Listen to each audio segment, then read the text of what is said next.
Hello, everyone. Welcome to the TAPED podcast, the most wanna podcast in the world. We are your hosts, myself, Michael, aka Mickey T.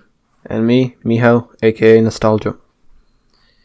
And welcome to the first ever TAPED podcast edition of our monthly recap series, where we recap noteworthy albums that came out over a specific month, go through a whole bunch of them, give our thoughts and opinions on each of them, give our scores, and basically at the end we give our favourites and our least favourites. And we have about 23 albums to get through today. It was a big month. Especially one specific weekend. Especially the 15th, wasn't it? Yeah, it was fucking big. We had Young Lean, Charli XCX. We had fucking loads of people. It was massive. It was 6 of the 23 albums are from that one weekend. Yeah, fucking me. It was massive. Anyway, I believe we should, get this started and underway. Yeah. And the first album that we're going to be talking about today is Making a Door Less Open by Seat Headrest. And I think I'm going to give my thoughts and opinions pretty short because we talked about our individual thoughts on Making a Door Less Open in our Seat Headrest Worst to Best. So, in my opinion, Making a Door Less Open, it was an alright attempt at going full indie electronica for Will and the guys, and they have done indie electronica aspects to their music before. But I feel like this one is a bit mixed because, on one hand, there are some genuinely great and fantastic songs on here. Across the board, there is just great production all around. And on the other hand, there are just a load of tracks that I didn't really care for that stretched out a lot of ideas. And on another hand, there were just tracks that I thought were god-awful and messy, like Hollywood and the Hymn remix. And, I don't know, I just found it a bit of a monotonous listen, and I kind of find that to be one of Seat Headrest's worst albums just because of that, and I know that's an unpopular opinion, but that's just honestly, I don't think it's what I hold. Unpopular.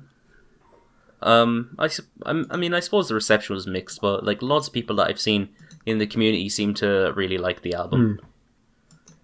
And Will's vocals and songwriting is still on point, still giving that Seat Headrest appeal, and I can commend it for that.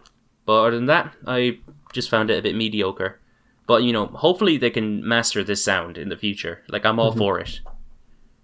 Yeah, and I'm on the spectrum of people who actually really enjoy this album. As you said, it sees them fully embrace like the indie-tronica sound that they have experimented with on How to Leave Town and previous releases, and the band could have played it safe after the massive acclaim of the previous 2 albums that they released, but I think it's very I'm happy for them for trying out something so ballsy and out of left field a bit, for especially the newer audience that they've garnered after the last 2 albums. The sound is pretty much completely new, if that's what you're looking at, and in my eyes it's a very good album. It's very well structured. It's still structured to me like a Seat Headrest album. The band still sounds like themselves. They just figured out a way to implement these synths and these synthetic drums into their sound, in my opinion, very successfully. Songwriting is still on point. Will Toledo doesn't disappoint in that aspect. And the band seems confident in what they're doing. They seem like they're having fun with what they're doing, and overall, I think it's also got some amazing tracks in the Seat Headrest repertoire, and I do see this being an album that I regularly come back to. As a big fan of the band, I am in no way disappointed with this release, and I'm loving this album. All right. My favourite tracks from Making a Door Less Open were Martin, Life Worth Missing, and Deadline's Thoughtful. My least favourites were Hollywood, the Hymn remix, and Famous, and I gave this album a strong 5. My favourite tracks were Weightlifters, Martin, Deadlines, both hostile and thoughtful, There Must Be More Than Blood, and Life Worth Missing. And my least favourite track was Hymn remix, and I gave this album a strong 8 out of 10. I like the diversity. We already got diverse. Bruh. Alright, next album, Do You Wonder About Me by Diet Sig. Do you have a synopsis? Yeah, Diet Sig are an indie pop band formed in 2014. They released their debut studio album, I Swear I'm Good at This, in 2017. This is their second studio album and a follow-up to that previous release. Alright.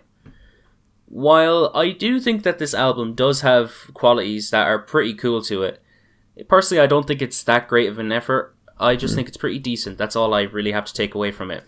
I think vocal-wise, this album is great throughout. Alex Luciano's vocals are still pretty solid throughout. You know, the whole project is it's alright, I suppose. Instrumental-wise, it's just standard. You know, some moments on it just felt kind of punky in a way. Like, one track actually sounded kind of like a Green Day song, if I'm correct on that. And I also just have an issue. A lot of these songs are just way too short. They don't really have much of a sound to them to begin with. They're just okay, I suppose. Other than that, I just think it's an alright album. And it's a decent effort from the band. And I'd be willing to check out some of their other stuff just to see what it's like. Yeah, well, speaking of their other stuff, I'm actually quite fond of their debut project from 2017. I think it's a bubbly little twee pop album. With some fun songs, some fun melodies. And coming into this album, I was hoping I would get kind of the same stuff I heard on their previous releases, but, you know, with a bit more of a experimental flair or something, a bit more progress as a band, some new ideas. But instead, I pretty much got just what I heard on the previous record without any sort of progress from the band. It's still, you know, if you're a fan of twee pop, if you're a fan of indie pop, you may end up enjoying this album quite a lot. But I think it just does very little to differentiate itself from, you know, contemporary artists in this genre, as well as even the band's previous works. It's not bold, it doesn't, you know, make a name for itself. And it's just a very inoffensive, pleasant, charming little album that's quite short. It has some great tracks, but it also just has some tracks that just seem completely unmemorable to me. Yeah, I agree with you there. My favorite tracks from Do You Wonder About Me were probably Broken Body, Thriving, and Flash Food. Worst is probably Priority Mail. I just felt that track was a little too short, and that's kind of an issue with a lot of these tracks for me. My favorite tracks were Broken Body, Thriving, and Stare Into the Sun, and my least favorite tracks were Night Terrors and the Night Terrors Reprise. Alright, I gave this album a 6. I gave it a strong 5. Alright. Next we have Drake, the Dark Lane demo tapes. So we don't need a synopsis on Drake. It's Drake. Who doesn't know Drake at this point? Well, this is just kind of the usual for Drake at this point. It's been 5 years. He's been releasing filler after filler after filler project. And the way that I see it, the Dark Lane demo tapes is more or less the same thing, but I do enjoy the most of the material out of pretty much every filler Drake project that we got. I feel like there are a fair amount of pretty enjoyable tracks, pretty enjoyable callbacks to like Nothing Was the Same and Take Care era Drake. And there are genuinely some really good tracks on here, like Deep Pockets, D4L, and When to Say When. But then there's just a bunch of terrible tracks like Tootsie Slide, War, and Demons, those two shit drill songs that he tried to make. And like, I'm fine with Drake doing a drill song. Like, I don't like drill myself, but I'm okay with it. Just don't do the accent. Why did he feel the need to do a fucking shit UK accent? He sounds like a 14-year-old trying to rap. He's like fucking Little T. Oh god, that's a throwback. That is a throwback. And come on, like, him doing the British accent is more cringe than him doing the fucking fake patois and dancehall songs, in my opinion. Like, Jesus Christ. And there's, lyrics on here, they're just more or less the same as what you'd expect from Drake. Some introspective tracks, just some braggy stuff.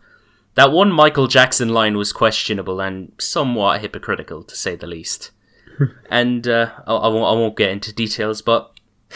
And, oh yeah, that one track with Playboy Carti on it was underwhelming as fuck. I'm actually worried for A Whole Lot Red now. Fuck me. Yeah, Drake's gonna ruin Carti. No, Carti is kind of sabotaging himself. Just saying. Hey, All right, that's probably got a good check for this. Probably. I'm not like the Atme single was just meh in my opinion, and his features have just been. He's running the baby voice thing into the ground in my opinion. Well, back to Drake. That's just my thoughts on Dark Lane demo tapes. Honestly, I think this album is okay. It sure as fuck isn't setting any milestones in songwriting and production, in performances, in anything really. But I think overall, as you know, just a mixtape rather than an album through and through, it's probably, in my opinion, his most consistently enjoyable since, if you're reading this, It's Too Late. I agree. I agree. Yeah, I can't argue that it has some duds, and a lot of these tracks just aren't good, no matter what way you look at them. They seem too forced or whatever, but there are some tracks where Drake's performance is more confident, more relaxed, and entertaining enough to keep you listening. But at the same time, there's not much to note about this release other than the surface level enjoyment of things. I must say, however, that I did quite enjoy the production throughout. I think it suits Drake's style a lot, and he bounces off it pretty well most of the time. I think the production overall lets him play to his strengths without him having to really do much. But overall, it's an okay album. I'm not going to give it too much praise. It's exactly what you'd expect from a Drake mixtape in 2020, but with a little bit more enjoyment. That's true, and this is just a little warm-up to his album, which is apparently dropping this summer. 30 tracks, we ready? Oh no. Alright, my favourite tracks from the Dark Lane demo tapes are D4L, that song is an absolute fucking banger. Deep Pockets, When to Say When, and Losses. The worst tracks, in my opinion, are 2C Slide, Pain 1993, War and Demons. And I gave this album a decent 6. My favourite tracks were D4L, Deep Pockets, and Chicago Freestyle. My least favourite tracks were 2C Slide and Not You Too. And I gave this album a light 5 out of 10. That's fair. Moving on, we actually have an April release to talk about since there was a lot of buzz around it. We have Peaceful as Hell by Black Dresses. And this there's a bit of drama going on. I think the band are breaking up soon. From they what already we've been did. Hearing. Yeah. I thought they were going to be releasing another thing then leaving. I don't know. I think they're split up. Maybe they'll release something, but they're not together. Yeah, that's kind of upsetting because with more listens, I actually do really enjoy this album. I think it is very good. First time around, didn't really hit me all that much, but now I'm enjoying it quite a lot. The group's blends of electronic music and industrial music work in wonders. I love a lot of the abrasiveness and the unpredictability and the whole nature of this album, and the instrumentals especially. And it's pretty torturous as well, especially in the vocals. Vocals can range from being, droney and tortured and very bleak, and they add to the big bleakness of the whole record. And overall, it's just fantastic. It's overall a very consistent record. I love the way it sounds. And, it's such a shame that they broke up, And plus, they got the big 9 from Fantana as well. That's even bigger, bless you. Thanks, mate. Hay fever's coming back. Oh boy, summer's here. Oh god. Yeah, I think it's definitely a shame because I did find myself enjoying this album quite a lot as well.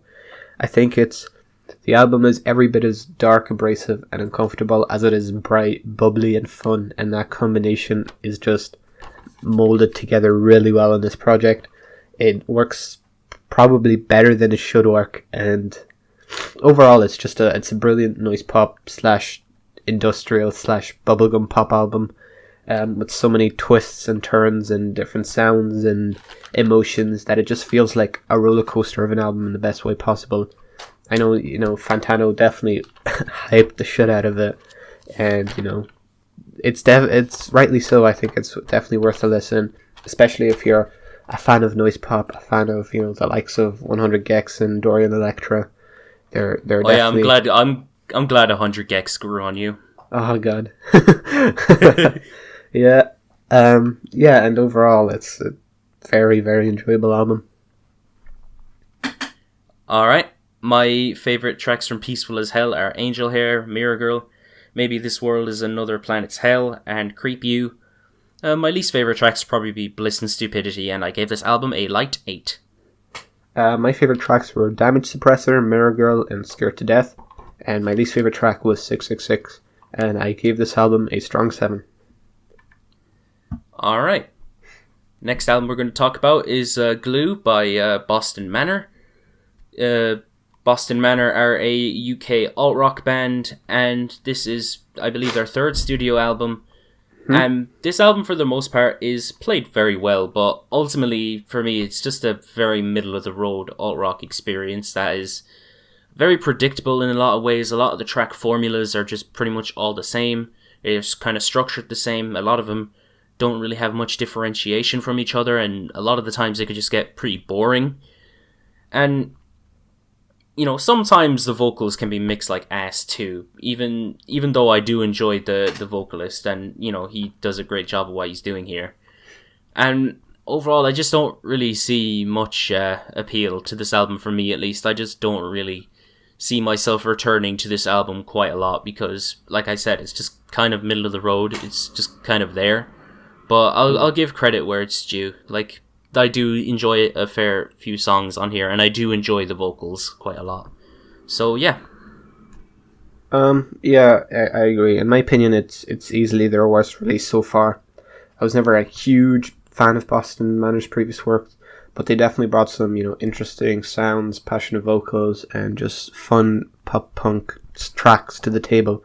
Whereas on this album, the band just seems completely out of focus. Very few songs stand out in any way for me. I think the riffs and the guitar work throughout is pretty uninteresting, pretty repetitive. Lyrically, it's very unmemorable.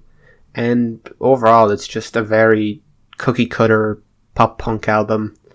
And, you know, they don't really do anything to make it stand out in any way, in my opinion, and just gets lost in itself, in my opinion. I agree. My favourite tracks from Glue are Everything is Ordinary, Sevens and Zeros, and Liquid. Worst tracks probably Stuck in the Mud and Brand New Kids. And I gave this album a decent 5. My favourite tracks were Everything is Ordinary, Ones and Zeros, and my least favourite track was Terrible Love. I gave this album a strong 4. Here, I need to blow my nose. Tell them a fact about I don't know, something. Okay, fun fact about current hip-hop music. Wunna is the greatest album of all time. Gunna is the greatest artist of all time. He is not a Young Thug clone. He knows very well what he's doing. He sounds nothing like Young Thug at all. Yeah. He is a great rapper. I didn't hear what you said, but I trust that it's good. Oh, it's good. Don't worry about it. Hey, Fever. Who can relate? Hey, Fever. Woo! Alright, next we have Shadow of Life by Umbra Vitae, and Umbra Vitae literally translates to Shadow of Life, which is nice creative control there. What is that, Latin? I think so, yeah. I remember seeing a review. Spoke Latin. I didn't. I just saw a review, someone saying that that's what it literally translates to. Alright, this is a death metal album from a supposed death metal supergroup. I'm not too big into the death metal scene, but I've heard some good things about a lot of death metal. But overall, this one, I think it's good, but like it's nothing special, nothing really out there or out of the ordinary for death metal. I think that the instrumentation is pretty good. The drums, especially, I love the drums throughout this whole album. They're, the riffs, they're hard, aggressive, nothing special, but they're pretty good, I suppose. And, the vocals are very throaty, very growly, and most of the vocalists are solid for the most part, but they do get one-dimensional and don't really differentiate from each other. Most of the time I can't even tell who's who from this. And it's a fun record, but it's nothing special. I probably wouldn't come back to this. Maybe I'd come back to this just if I have nothing to listen to, or maybe if I just want to jam out to something, or maybe if I feel like punching a wall or some shit. But it's a pretty standard death metal album in my opinion.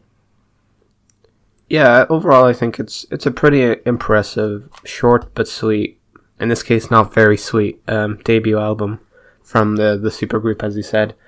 I definitely hear a lot of metalcore influence in the music, which isn't a surprise. The lead singer, lead singer is Jacob Bannon, who is the vocalist of the legendary metalcore outfit Converge. So, there's a familiar voice in there for me. The instrumental performances throughout are very impressive in my opinion, very larger than life, very in your face. Vocals are mixed pretty well, and they definitely match the oomph of the tracks. But my biggest flaw with this album overall is that I wasn't really a fan of some of the short track lengths, and I thought that the tracks just didn't really go anywhere a lot of the time. A lot of the tracks bled into one another, and just in that aspect weren't very memorable. I do think the short album length is nice in that it's easy to digest and come back to, but I just wish there was a bit more meat on the bones, a bit more structure to everything, and I think a slightly longer album would have helped some of these kind of underdeveloped tracks bring their own unique twists to the table. But for what it is, I think it's a good album. Definitely enjoy it. Alright, my favourite tracks from Shadow of Life are Return to Zero, Mantra of Madness, and Intimate Inferno. My least favourite track is Atheist Aesthetic, and I gave this album a decent 7.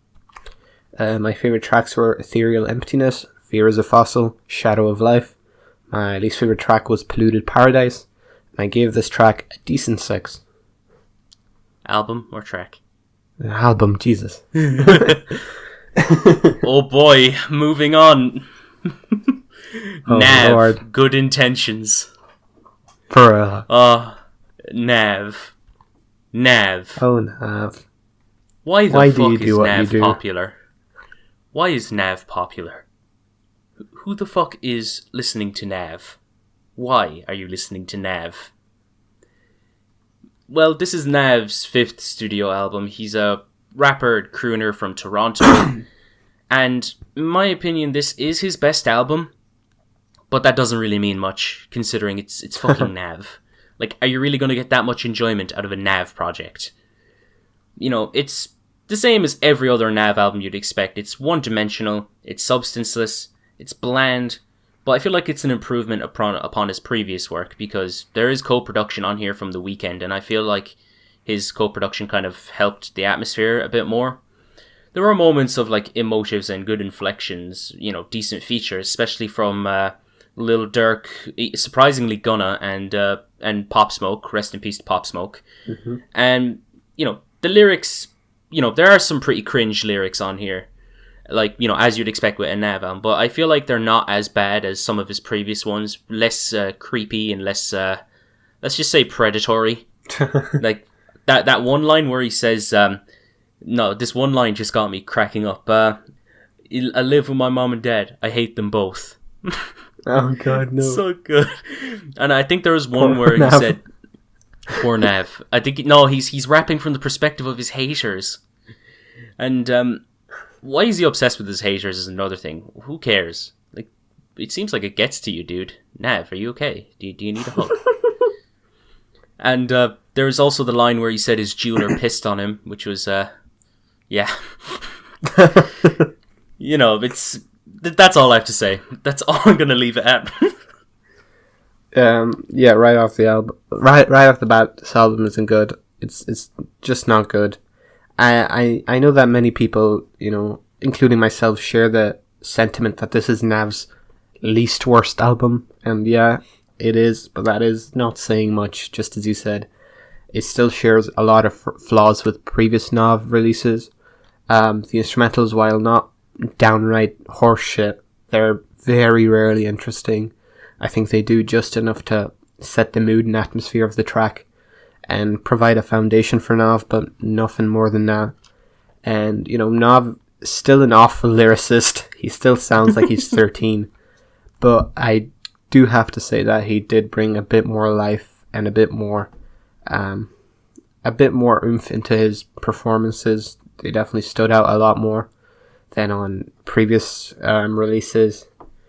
And some of the tracks were genuinely catchy. And while nothing on here is anything to write home about, it still seems like a genuine attempt to improve. And I can definitely respect that. And let's not talk about Brown Boy 2. Let's not talk about Brown Boy 2 because I didn't listen to it. Okay, best tracks off of Good Intentions were Brown Boy, Coast to Coast, and Turks. Brown Boy is fucking hilarious. The worst track is Recap, and I gave Nav the benefit of the doubt here, and I gave him a 5. My favourite tracks were My Business, Turks. My least favourite tracks were She Hurtin', Overdose, and Status. What'd you give it? I gave it a decent 3. Alright. Alright, next album we have Petals for Armor by Hayley Williams. This is the debut solo album from Hayley Williams of Paramore fame. And overall, I think this is a pretty good start to solo endeavors for Hayley. Mm-hmm.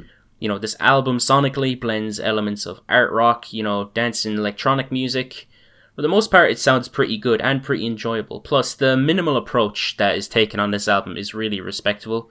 But, you know, not every track on here is great.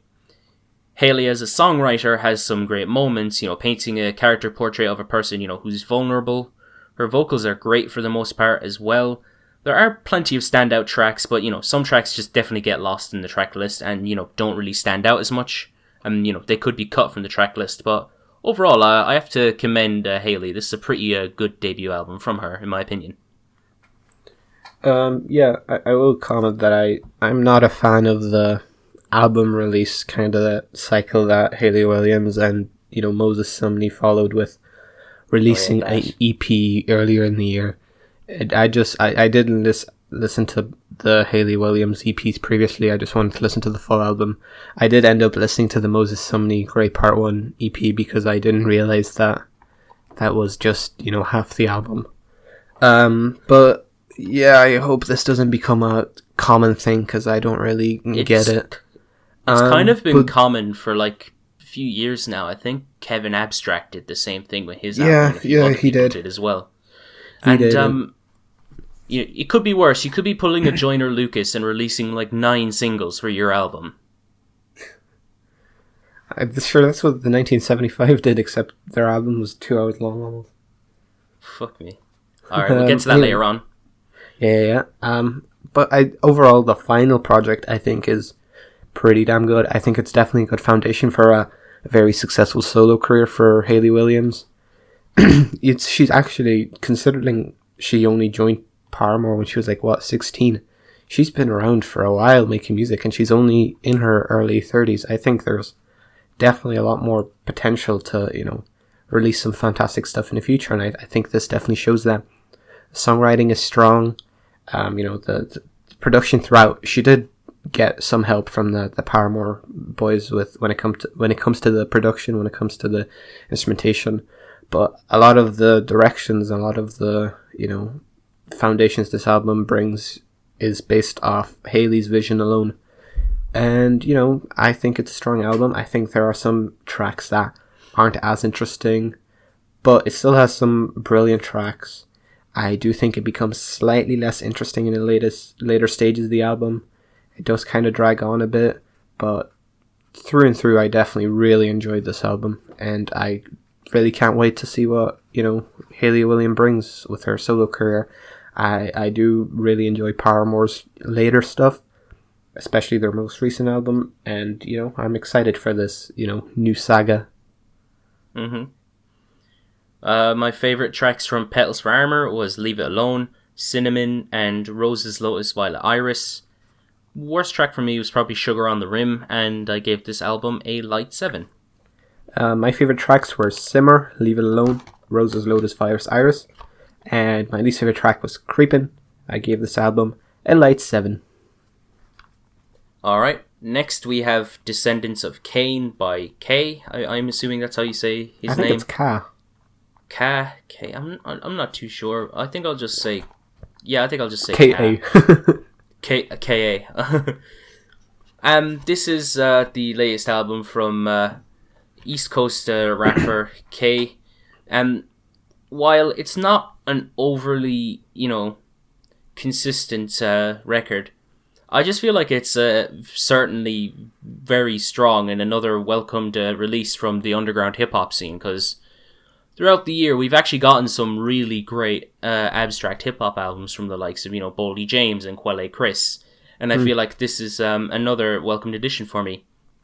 Lyrically, this album is extremely dense, a lot of which is very introspective, a lot of commentary on, hardships of the streets, all while relating back to, the titles of the album, which is, got a religious theme to it. There's themes of, death, drugs, like growing up in violence. And production-wise, I know production-wise this could turn a lot of people off, but I really like the production on this album. Some aren't as engaging as others, and, it's not the most exciting, but when they work, it reels me in. A lot of it is very haunting, almost hollow. Some of the sampling relates to the themes of the album if you, dig into the sample work. And I honestly just enjoy every bit of the production on here. I think it is extremely solid. And that's all I really have to say for this one. I just think it's a pretty strong hip-hop release this year. Popular opinion coming your way. I know. I've expected this. I seen this album was getting quite a lot of buzz online, so I was definitely eager to check it out.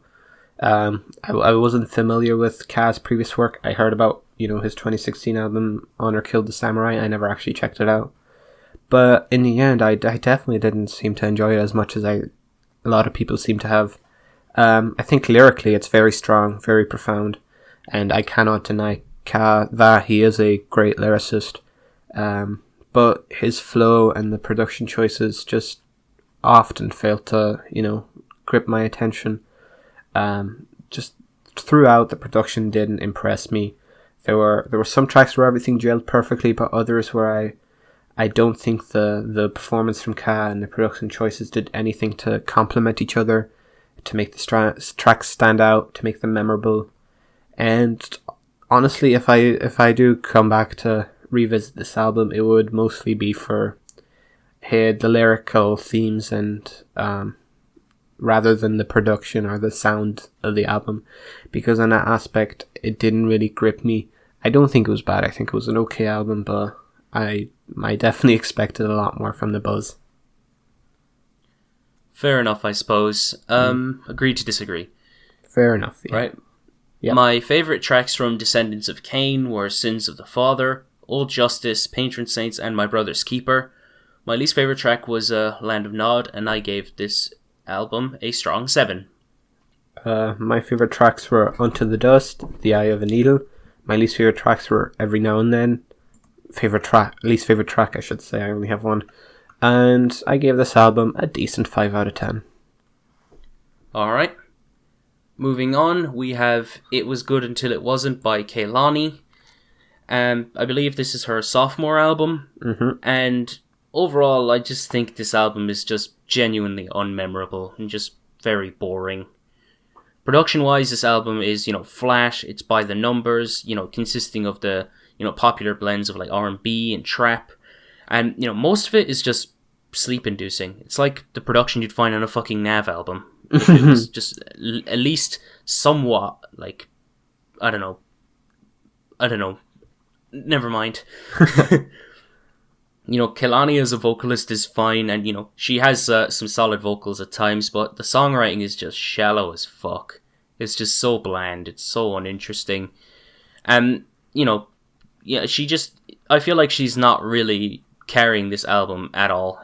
And I feel like, she gets outshined by the features on a couple of tracks. Like James Blake and Jhené Aiko had good features, in my opinion. The Tory Lanez feature, though, was terrible. He was just doing his best fucking Weekend impression. And, I feel like this is this album could be seen as, like, the epitome of, what modern, mediocre R&B is. It's just uninteresting. Yeah, I don't have that much to say about it, honestly. It Was Good Until It Wasn't is almost impressive in how insignificant it is. It's very drab, very boring, uneventful. it adds nothing to the conversation when it comes to, contemporary R&B, contemporary pop as a whole, but also is never like outright offensively bad. It's just cliche after cliche, drab production, completely uneventful, unmemorable. Kalani's a decent vocalist, but doesn't do anything to shine in my eyes. And it's so insignificant. I feel like that I forgot that I even listened to this album. Nah. That's all I have to say. Alright, my favourite tracks from It Was Good Until It Wasn't was Toxic, Change Your Life, and Lexi's Outro. Worst is probably F8, F and MU, and I gave this album a decent 4. My favourite tracks were Grieving and Everybody's Business. My least favourite tracks were Toxic and Can I, and I gave this track a strong 3 out of 10. Alright. Moving on, we got How I'm Feeling Now by Charli XCX. A pretty big one that came out this month. It is Charli's 4th studio album, and Charli made this album, during the whole pandemic that's going on. And all I have to say is, as of right now, this is my favourite project from Charli, and I'm extremely impressed at how good the production was and how good Charli was as a whole in such a short amount of time that it was made. And it takes a lot of inspiration from the PC music scene with blends of bubblegum bass, deconstructive club, and, they're just amazing. And we get some fantastic production, from the pioneers of PC music like A.G. Cook and, of course, Dylan Brady of 100 Gex fame.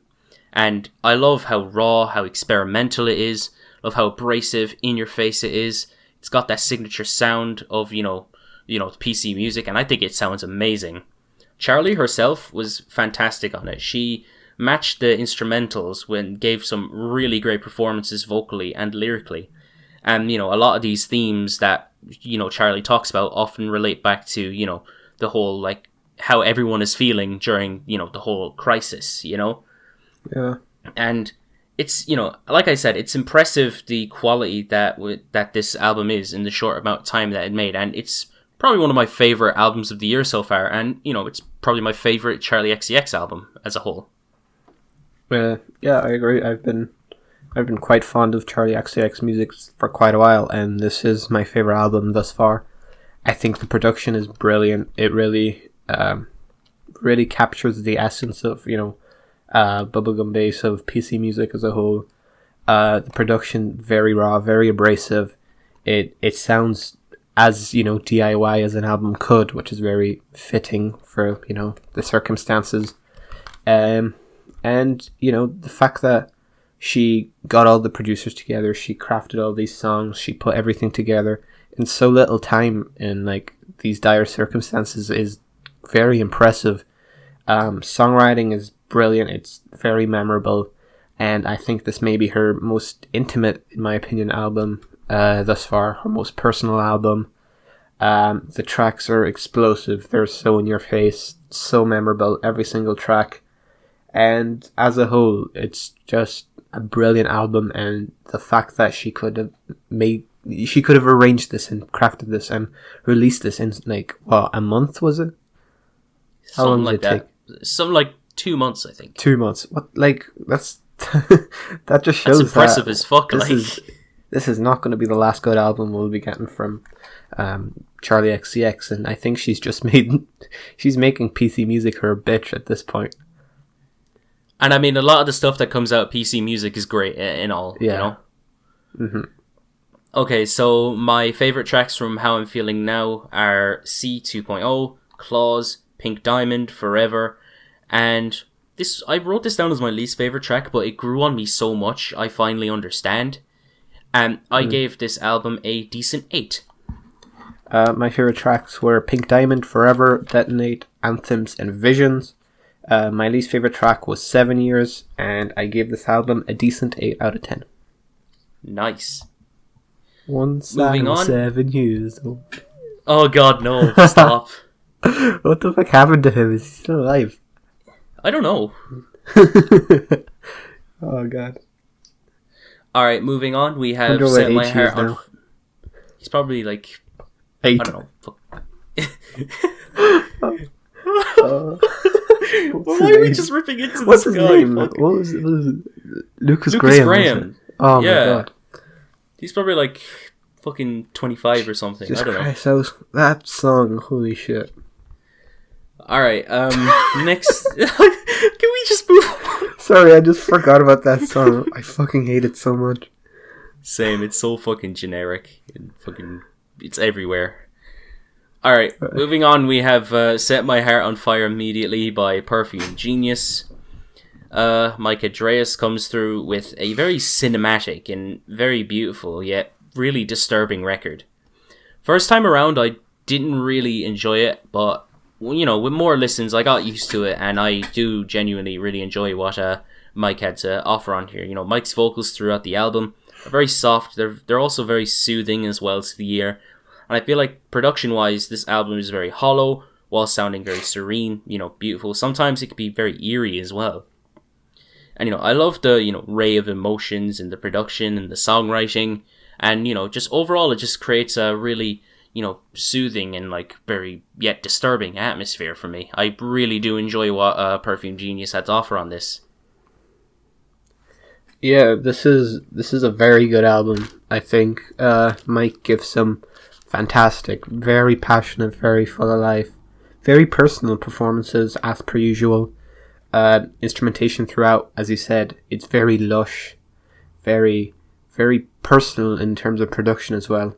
It requires a lot of attention because there's a lot of smaller details, smaller nuances to the instrumentation that just make this album for me. I love the different blends of genres that he experiments with. Like, the song Describe almost sounds like it has this shoegazy aesthetic to it. And yeah. And the backing vocals on that track sounded like I don't know if there was actually backing vocals or if it was just his vocals pitched up, but I swore to God I thought that there was a fucking Phoebe Bridgers feature on that track, and I had to look it up, but apparently it's just him singing. So I think there was 2 layers to the vocals there, and I love that song. Songwriting, I think, has always been a strength for Mike, and this is absolutely no exception. However, I must say that the album does slow down for me at the end. None of the latter tracks really grab my attention as much as the first, like, 2/3 of the album, but it's still a very good album. Yeah, I agree. My favourite tracks from Set My Heart on Fire Immediately are Jason, Whole Life, and On the Floor. If I had to pick a least favourite, it would probably be Describe. Whoa, okay. I know. My favourite tracks were Whole Life, On the Floor, Nothing at All, Some Dream, and Describe. And my least favourite track was Moonbend. And I gave this album a strong 7. Alright. Moving on, we have Young Lean with Stars. This is the 6th album from cloud rap pioneer and Swedish artist Young Lean. And in the past, like, I've never really liked Young Lean's music all that much. And I have to say, I'm impressed with what Lean delivered on Stars, because in my opinion, this is easily Lean's best album. I love the production throughout this whole album. It's so stellar, it's very cloudy, it's ambient. And on some tracks, there's like a lot of shoegaze influence, especially on Low and Boy Life in EU. And I could see a kind of like a noise. Yeah, exactly. And I could see a kind of a noise influence on some of these tracks as well. And it's impressive to see that, you know, Lean is not boxing himself in as, you know, just a cloud rap artist anymore. He's, you know, he's expanding. He's, you know, influencing other genres like, you know, all R&B, you know, cloud rap, ambient pop, all that sort of shit. And for the most part, Lean was very good throughout the album. But there were moments of, you know, very lackluster performances, redundancies, and, you know, a couple of corny lyrics here and there. But I kind of expected that from Young Lean at this point because, you know, the guy was basically a meme rapper years ago. But I'm glad to see that, you know, he broke out of his shell and he's become more than just that. And I'm very happy for Young Lean. This is my favourite album from Young Lean. Yeah, I think that production and the atmosphere of his tracks was always the saving grace to Young Lean's music for me. I think those aspects were always fantastic, but I never really got anything really from his songwriting and his overall song structure and performances. But I think this is really a step forward in that direction. The songwriting is a lot more refined, a lot more perfected. It's complemented really well by Jonathan's fantastic, dreamy production. It has some less interesting tracks, but this is easily overall the most consistently good project I've heard from Young Lean. It's got some incredible tracks, which I'll mention in a second, and overall I've come back to this album a few times now this month, and I really enjoy it. Same here. Oh yeah, did I mention that fucking the song Out of My Head made me cry?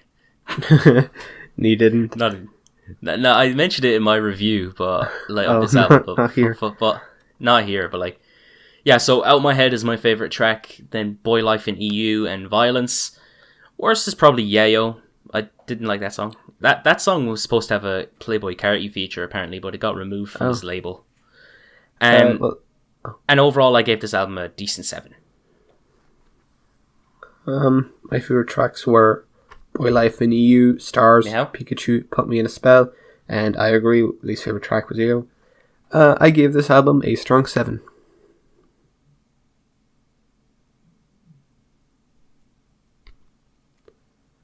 Yo. Right, next album. Yo. Okay, you just like died for 10 seconds there for me. Oh, well, I was still recording, so it's gone. I was still recording too. Just mark that time down. Yeah, it's gone. Alright, moving on. Our next album is Grey by Moses Sumney. This is his second album, and he released this in 2 bits, but I didn't listen to the first part. I just waited until the whole album came out. And I'm kind of glad that I did, because holy shit, this is my album of the year so far. I've fallen in love with this album.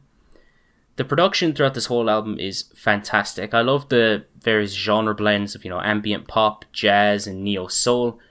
In my opinion, there is not one instrumental on here that disappoints me or, gets stale. I just feel like it's that good. Moses, as a performer, he's charismatic, and I fucking love his vocals. He's absolutely amazing. His falsettos are fucking amazing. I love how, somewhat ethereal they sound. He matches the instrumentals very well for me, and I feel like it's almost ghostly in a way. That's what I love about this.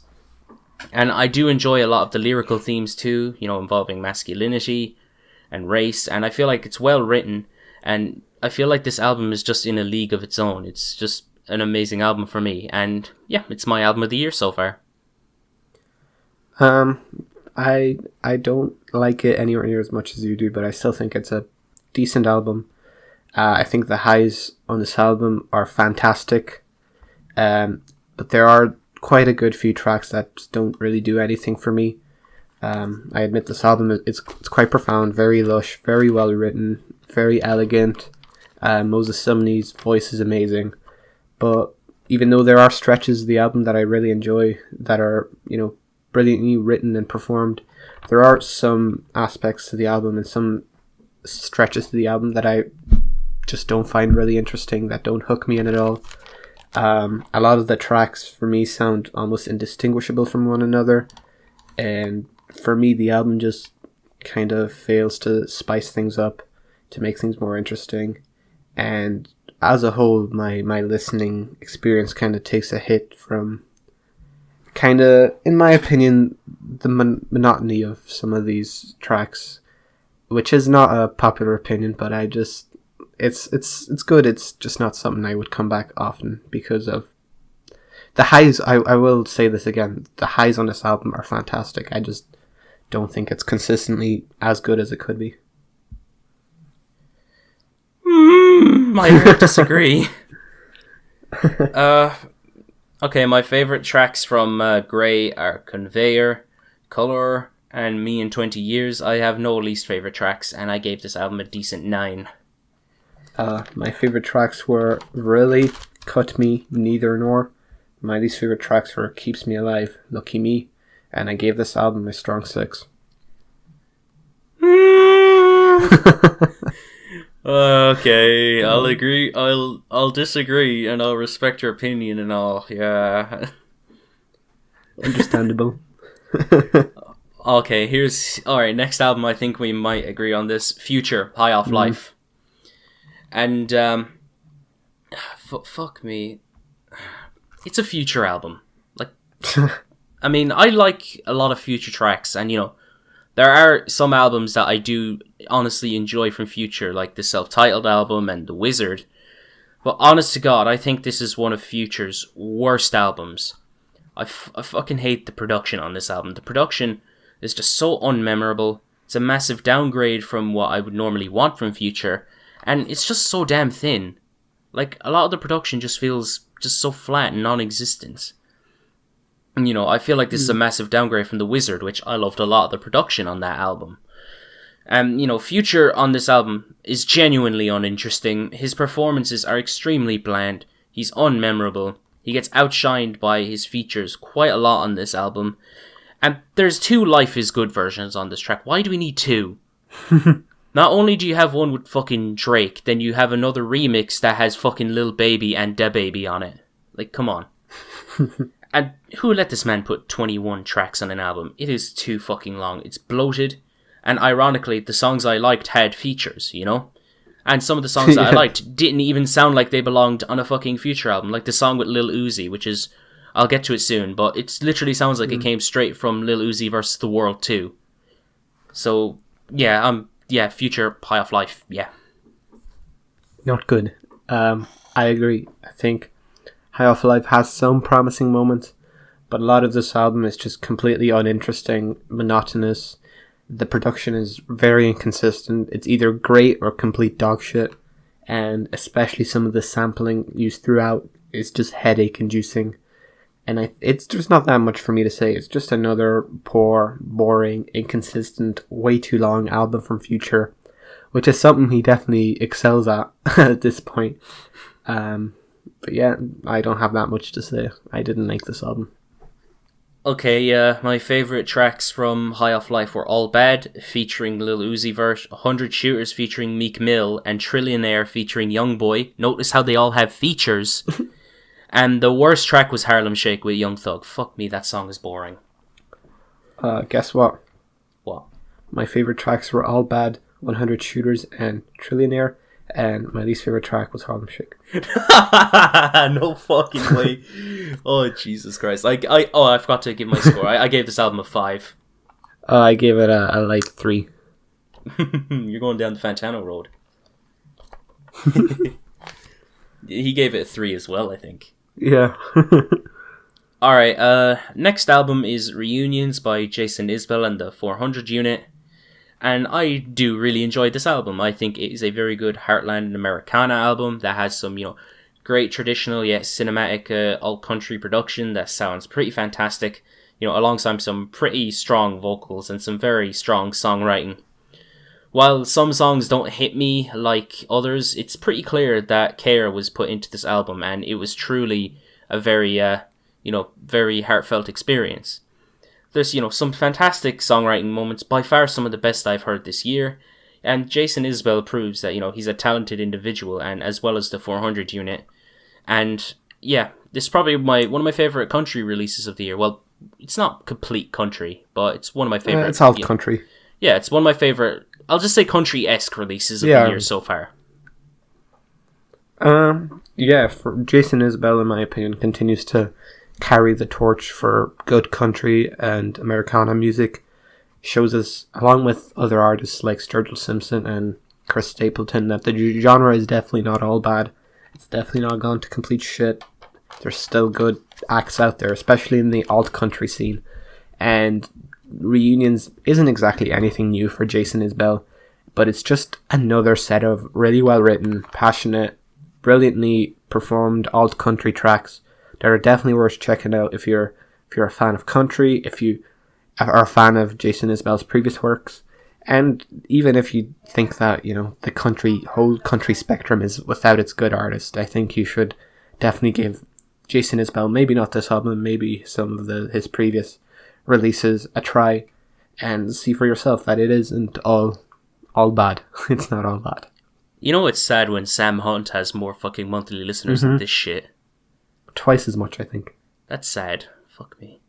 And this is genuinely a good album. My favorite tracks are Letting You Go, Overseas, Dreamsicle, and Only Child. My worst is probably Be Afraid. And I gave this album a strong 7. My favourite tracks were Dreamsicle, Only Streaming, Overseas, It Gets Easier. My least favourite track was What I've Done to Help, and I gave this album a light 7. I almost said light 9. Alright, moving on, we got No Dream by Jeff Rosenstock. Jeff Rosenstock delivers a very fun and very explosive, pop punk and power pop album. And I really do enjoy a lot of the tracks on this album. I think instrumental-wise, it's very explosive, it's very colourful, it's very catchy. Normally what you would expect from like a power pop and pop punk kind of affair. And honestly, Jeff has some great vocals throughout. He's very shouty, very expressive, very loud, and I like that aspect of it. And he has some great moments of songwriting that are pretty relatable in a lot of aspects. Some tracks here and there don't really do it for me as much, but we do get some great songs and some great strong performances and great stellar work from Jeff Rosenstock. And overall, I think this is a pretty good, fun pop punk record. I'd be interested to check out more of Jeff's other work because I have heard great things. Definitely. No Dream, I think, sees Jeff Rosenstock up to his usual shenanigans, making exhilarating, very fun, very energetic pop punk / power pop with lyrics that are very emotional, very heartfelt, and very raw. And they ooze pure passion. The energy of this album is always constantly very high. It has your heart racing, has your head banging the whole time. In my opinion, this might be his most raw and intense album of all time. I wouldn't say it's his best album, but I think it's a very good addition to his catalogue. And through, if you're a fan of pop punk, you cannot miss this one. It's a great album. All right. My favourite tracks from No Dream are the title track, Nike's Alt, Scram, and Old Crap. And my least favourite track is probably Fame, and I gave this album a decent 7. My favourite tracks were Scram, The Beauty of Breathing, Ohio, TPKE, State Line. My least favourite track was Monday at the Beach, and I gave this album a decent 7. Alright, moving on, we have another big one from this month, the 1975, with Notes on a Conditional Form. And it's got... Well, first of all, I just want to commend the 1975 for making an album that has plenty of stylistic risks and very, varied sound. And, there's lots of influences of all sorts of genres, like hardcore punk, garage, house, country, and electronic music. It's very admirable, but it all just seems like a kind of playlist bait for me. It's a very bloated record with 22 tracks, and, the whole length of this album is very long.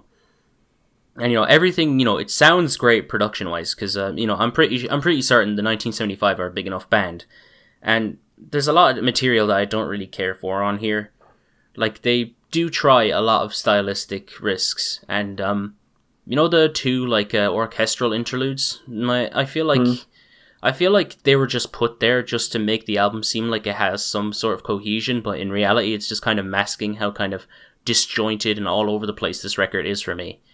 And I certainly do enjoy a lot of material on here, and I do think that it's a pretty good effort from the 1975, but it's just bloated, and there's just too much material on here. It was kind of unnecessary, but it's a daring record. I'll give the 1975 that.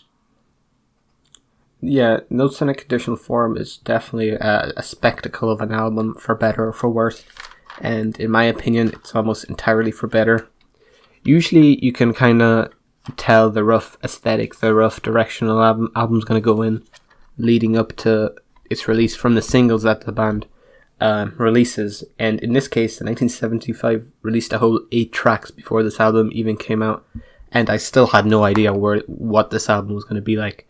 And it was impossible to predict. One track had this very future garage kind of aesthetic to him. There was the fucking post-hardcore people. It just seemed like, how are they going to bring this together? And, in my opinion, the deep cuts that they added in between kept me hooked throughout. And I think a lot of the problems some people have with the album, with its just unpredictability, with its just overall grandiosity, is what really hooks me into this album. It has some poor tracks. I won't say every track is great. I think the opening 1975 is way too fucking long. I don't care much for Streaming or for Don't Worry. But honestly, those are really the only tracks that come to mind. Everything else on this album I genuinely enjoyed. And the lows that are so few and far in between are very much overshadowed by tracks that I absolutely love. And, you know, it never gets boring to me listening to this album, because of how varied it is, because of how wild and just out of left field it is, especially for, you know, mainstream darlings like 1975. And, you know, this is definitely as far from an album for everyone as they could have released.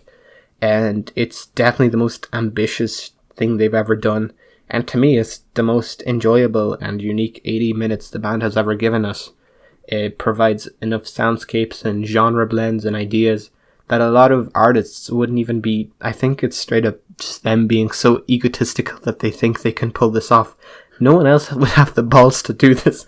And I thank God they're so cocky, because I think this is definitely an album you won't hear very often. It's definitely a very personal and poignant at that album at that. And I don't know how to say this. I just love the spontaneous, the wild, the confusing at times nature of this album. It's unlike anything I've heard ever, really, and it's going to be an album that I'll be coming back to a lot, despite its very long length. Fair enough, I suppose. I may come back to a few tracks, but the album as a whole, probably not. My favourite tracks from Notes on a Conditional Form were Guys, Frail State of Mind, and People. My least favourite track was Jesus Christ 2005, God Bless America. What a fucking title. And I gave this album a light 6. My favourite tracks were People, Me and You Together Song, The Birthday Party, Jesus Christ 2005, God Bless America, If You're Too Shy Let Me Know, Frail State of Mind, and Guys. My least favourite tracks were the 1975 and Streaming, and I gave this album a decent 8 out of 10. Fair enough. Oh boy, moving on. Dissimulation by KSI. Ooh, KSI's debut album. YouTuber has decided to go full music, and he's doing quite a lot of numbers with this album. He's doing pretty big mainstream numbers, and in my opinion, like this album is bad. Like, I'm not surprised it's bad. It's fucking KSI. If you know like the kind of music that he's been releasing over the years, then you know it's just going to be kind of a carbon copy of what's popular. And that's what really this album is. Like, it's, you know, the production is very clean, I'll give it that. It's very well produced, but it's just soulless, kind of bland. They kind of all blend together. And KSI, a lot of these tracks, the auto-tune vocals are just genuinely shit. You know, he just tries to sound like a fucking dull Travis Scott. And his flows are solid, but his lyrics are shallow, and, you know, there's some one-liners there that are just kind of fucking simple and kind of corny. But, you know, there were some good ones too. I won't completely discredit him. And, you know, he's got quite a lot of big names on the feature list, from the likes of Lil Pump, you know, Smoke Perp, Rick Ross, Lil Baby, all those guys. And for the most part, the features are pretty good. But a lot of them are calculated, and, like, you know, they're just picked there because, you know, they're very popular, very poppin' right now. And overall, I just don't really see myself going back to this. Like, I guess there is kind of what's the word? Potential coming from JJ, and in this case, but this album is just no. That's just a no for me. When KSI was first releasing tracks, it definitely seemed like it was so forced. Like, he was only making music just for some easy bucks. But I think as time went by, I think it's safe to say that he actually wants to make a career for himself in music, and he wants to put himself out there as a rapper. But at the end of the day, he just isn't the best lyricist. He just isn't the best rapper. He's far from the worst, especially when it comes to YouTubers gone rappers. And I think the production choices are never good enough to make a lot of these tracks pop and stand out. at this point, I want him to succeed because of how clearly he wants to. But the Simulation just isn't that good of an album. It's poorly written. It grabs onto popular tropes and makes little good use out of them. And a lot of features on here seem very forced. As we said, they're on there because they're famous. They'd get him a lot of listens, and it's just the final product isn't that great. But I do think that he's far from the worst rapper, and he does have some potential, especially if he is committed to this, this career choice, which I do think he is. But yeah, that's my opinion. Fun fact, he didn't pay for any of his features. Really? Yeah, not even kidding. Alright, I mean that's kind of people admirable. probably know the numbers he makes online. Well, I mean, come on, do people like Rick Ross, like fucking Trippie Redd, need all the numbers? Well, maybe Smoke Perp needs the numbers, but Yeah, I think they don't need the numbers. I think they still want the numbers. Fair. My favourite tracks from Dissimulation were Poppin', Millions, Bad Little Vibe. Worst was probably Houdini and Down Like That, and I gave this album a 3. My favourite tracks were Cap and Wake Up Call. The hook from Trippie Redd is so catchy that I know. Trippie Redd killed it. Trippie Redd fucking killed it. I genuinely love Wake Up Call. I think it's one of the better tracks I've heard this year. Worst track, easily Houdini. Fuck me. Oh yeah, and I gave this album a decent to strong 3. Alright. Moving on, we have Gunna with Wanna. Well, it's a Gunna album. Yeah. Moving on. Okay, moving on. We have Alfredo by Freddie Gibbs and The Alchemist. And Freddie Gibbs and The Alchemist, they're probably some of my favorite figures in hip hop at the moment, especially Freddie Gibbs. I think that Freddie Gibbs over the past few years has improved immensely, especially on his projects with Madlib, Pinata, and Bandana. And the way that I see it, with the right producers, Freddie Gibbs can be shown the best of himself. And I feel like Alchemist is the right producer to do that. And the more I listen to this album, the more I love it. I feel that Freddie Gibbs and The Alchemist, drop a very fantastic collaborative joint. I feel like Freddie's flows throughout this whole album are on point. And, we get some great lyrics on here. We got some great lyricism from Freddie. We get the normal, coke talk and all that sort of shit. But I feel like there's a lot of moments where it's all varied and, brought together from a very emotive and very potent form. And this isn't really nothing new from Freddie, because, we've seen him do all this kind of shit on Pinata and Bandana. And we get some really great storytelling tracks at points as well. And we get some great guest features, like from Benny the Butcher, Conway, Tyler the Creator of all people, and Rick Ross. And The Alchemist fucking killed it on production. I'd go as far as to say that this has some of his best production on here, and it's not the most exciting, but it works. It just soaks you into what's going on. It feels very laid back, very dreamy, very chill. The dusty sampling is on point, and it's absolutely fantastic to me. And I feel like on this project in particular, Freddie Gibbs and The Alchemist, brought out the best in one another. And overall, it's probably my favourite hip-hop release of the year so far, and for me, it just gets better with every listen. To me, this is a very good album. I don't think it's going to be one of the albums that people look back on as, Freddie's highlight. But I still think it's a very welcome addition to his career, and it's a very enjoyable project. The Alchemist and Freddie are very well aligned. Alchemist brings very good quality production to the table, and Freddie rides it perfectly. I think the two have good chemistry. It's not quite the chemistry he has with Madlib, but that's really not saying that much. The features throughout were very well put together, very smartly put together, especially the features from Benny the Butcher and Tyler the Creator. And throughout, this is a very enjoyable rap album. Probably, what other rap albums came out this year? I don't know if I can say it's my favorite. There there was Unlocked with Denzel Curry and Kenny Beats, but that was an EP. And although I don't know what that was, some people say it's an album, some people say it's an EP. I don't think they've officially said. I think it's an EP. And there was that Rap Ferreira album that dropped too. I thought that was pretty good. Here, I'll say it's in my top 5 rap albums for sure. And yeah, it's a very good album. I don't think it's groundbreaking, and I don't think it's Freddie's best, but I still think it's very good. Well, obviously, I don't think it's as as good as Pinata by any means, but I'm kind of struggling to pick between this and Bandana. I don't know why. I just love both albums. Honestly, they're both really good. I would say I prefer Bandana still, but I'll probably decide with more listens. But as of right now, this is one of my favorite Freddie Gibbs albums, and this is probably my favorite album from the hip hop scene.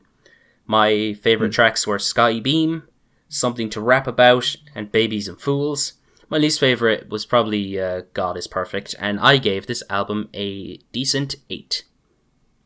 My favorite tracks were Frank Lucas, God is Perfect, Something to Rap About. My least favorite track was Baby Shit. Alright. And I gave this album a strong 7. Nice. Moving on, we have Chromatica by Lady Gaga. The only real credit I can give this album is that Lady Gaga's vocals are pretty good for the most part, but other than that, this album is as formulaic as it is bland, and it's extremely one-dimensional. These are the simple steps that you need to take in order to record this album. 1. Just write and record your stuff. 2. Consult your producers and get 13 house beats that are virtually identical. 3. Add 3 orchestral interludes that have no purpose or reason to be there. And 4. Profit. Yep. That's just my opinion. The production brings nothing new to the table. It's completely low effort in my opinion, and everyone's these days are trying to, especially in terms of pop music, are trying to bring back sounds from the past.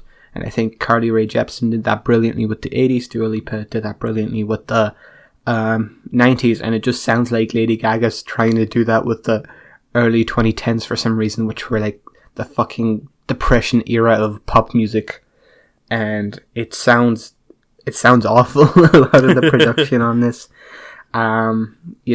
it's uninteresting.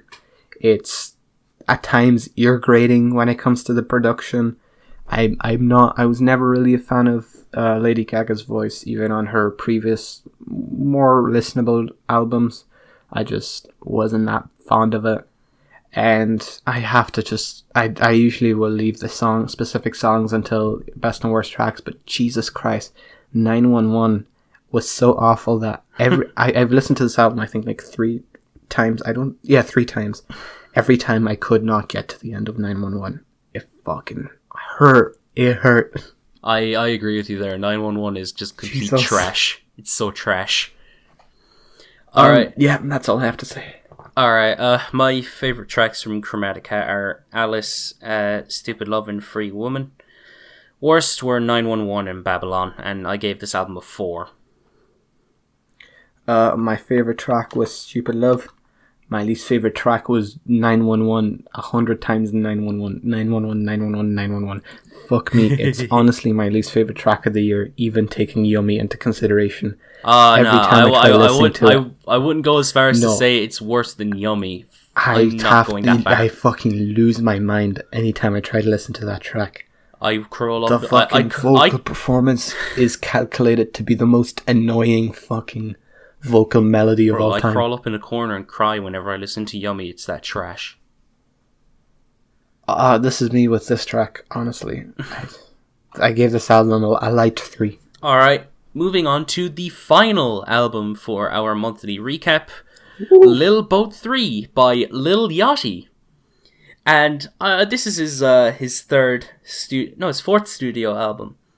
And it is the final in the Lil Boat trilogy. And honestly, I have a soft spot for Lil Yachty because, Lil Boat 1 was my shit back in the day. And since then, Yachty's just been on a downhill. Like Teenage Emotions, Lil Boat 2, Nothing to prove. They were all just fucking garbage. And I want to see Yachty make a comeback to some degree. I feel like I sort of got this with this record, because I feel like this is probably his best project since Lil Boat 1. But it's still just got plenty of issues. The track list is way too long. 19 tracks are just way too fucking long. There's just way too much. Most of the features were just very average. Hell, even A$AP Rocky and Tyler, the Creator, disappointed me on their track. Even though I fucking love the Tierra Whack performance, and the beat to that track is amazing. That fucking Tokyo Drift sample. And beat selection on this album was actually solid for the most part. You know, there were some cool moments, but some of them just kind of blended together and just became very uninteresting. And, you know, Yachty himself was good for the most part. You know, he kind of recaptured the mix between Lil Boat 1 and Lil Boat 2. But, you know, most of the time he's just okay, I guess. Like, I'm happy that this is probably the best I could have asked for from Lil Yachty at this stage, but, you know, it could have been better. I'm far from disappointed with this release. I don't think it's a good album, don't get me wrong, but I think it's probably the best thing I could have expected from Lil Yachty. I still think it's way too long. It's way too much. It's got way too much filler, but it does have some pretty good moments. I think Yachty's flows are still not mind-blowing in any way. They seem a lot more focused, more fleshed out. The production choices weren't always great, but there were some fantastic moments production-wise on the album, and I think at least most of the time Yachty's choice of features came together pretty damn well. I still think it suffers from some flaws that plagued previous releases, you know, and a lot of other kind of trap rap releases these days. Firstly, it's just too damn long. It's too long. It's hard to listen to Lil Yachty for an hour, and it's always gonna be hard to listen to Lil Yachty for an hour, so I don't really understand why every album has to be an hour. I agree. There's also plenty of throwaway tracks. I think Yachty's lyrics are still pretty mind-numbing at times, even though his flow is slightly better. Overall, it's okay. It's not good, but it is what it is, and it's probably the best thing I could have expected from Yachty. I agree. My favourite tracks were Top Down, TD, Black Jesus, and Split Whole Time. Worst is Love Jones, and I gave this album a strong 5. My favourite tracks was TD. It was the second time in the same day that Tyler caught me off guard with a feature, and Tierra Whack was also pretty cool to hear as well on a Lil Yachty album. Oprah's Bank Account, Until the Morning. My least favourite tracks were Walkin' Stock and From Down Bad to Up Their Music. What'd you give this? No, From Down Bad and Up Their Music. What did I write? I was like, that is not a track line. That is not a track title. Alright, there is no song. What did you score the album? And I gave this album a light 4. Alright. Now, our top 5 albums and our bottom 3 worst albums from this month. My 5 in ascending.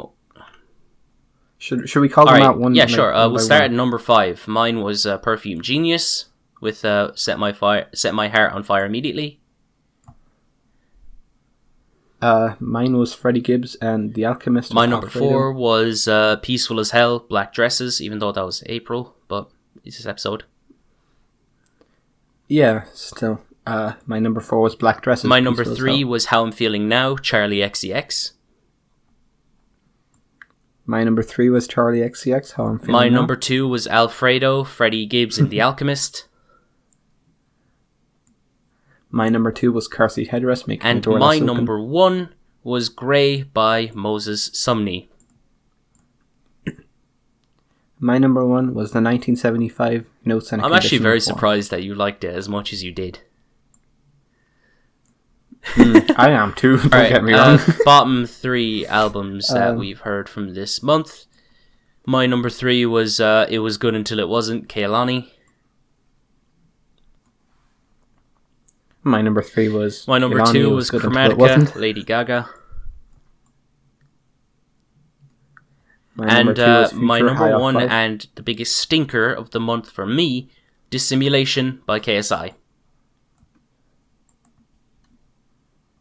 My number one was Lady Gaga, Chromatic. That's it for this episode.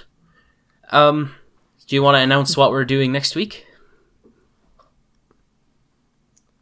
Yeah, next week, Sunday, we are going to be recording a Worst Best Beatles core albums, their 13 core albums, with a special guest that we will announce. We won't announce. We'll keep a secret until the episode. So keep an eye out for that. As always, all our links are in the description. Our Album of the Year Rate Your Music page, our individual YouTube channels where Michael uploads a lot more frequently than I do, and it's all in the description. Once again, thank you for watching. Thank you for tuning in, especially if you're still here at the 1 hour 20 minute mark. You could have listened to the whole 1975 album in this time. Anyways, thanks for watching. I'm Nostalgia. This is Michael. See you. Mickey T. Peace.